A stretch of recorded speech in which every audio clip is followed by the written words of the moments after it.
তুমি যে ইহসান করেছো এই ইহসানের বদলা আমি আল্লাহ জান্নাতের সব দরজা খুলে দিলাম, তুমি ঢুকো। তখন আবু বকর বলবে, আল্লাহ জান্নাতের দরজা দিয়ে ঢুকে প্রবেশ করে লাভ হবে কি?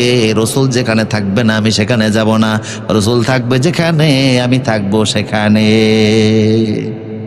তো সবাই তো সব জিনিসের মূল্য দিতে জানে না, কথা কোন ঠিক না?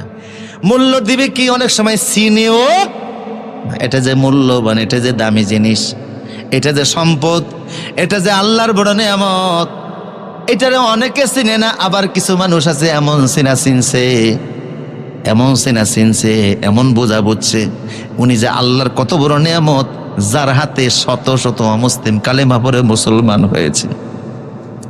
তাই বহু মানুষ রোজাও রাখে, নামাজও পড়ে, দোয়াও করে, কথা বলে ঠিক কিনা? আমার প্রিয় সদী, এই জন্য চিনা লাগে, কি লাগে? চিনতে হয়। তো এই লোকটাই ইউসুফকে দেখে চিনে ফেলেছে, তাই তাকে আড়াল করে ফেলেছে।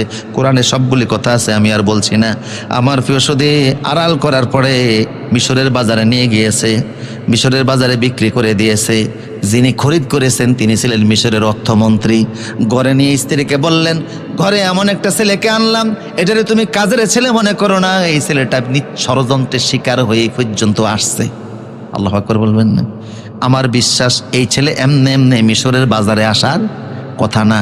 এই ছেলে চেহারা সুরত আদর্শ স্মার্টনেস প্রমাণ করে নিশ্চয়ই সে কোনো না কোনো ষড়যন্ত্রের শিকার হয়ে আমার ঘরে আসছে।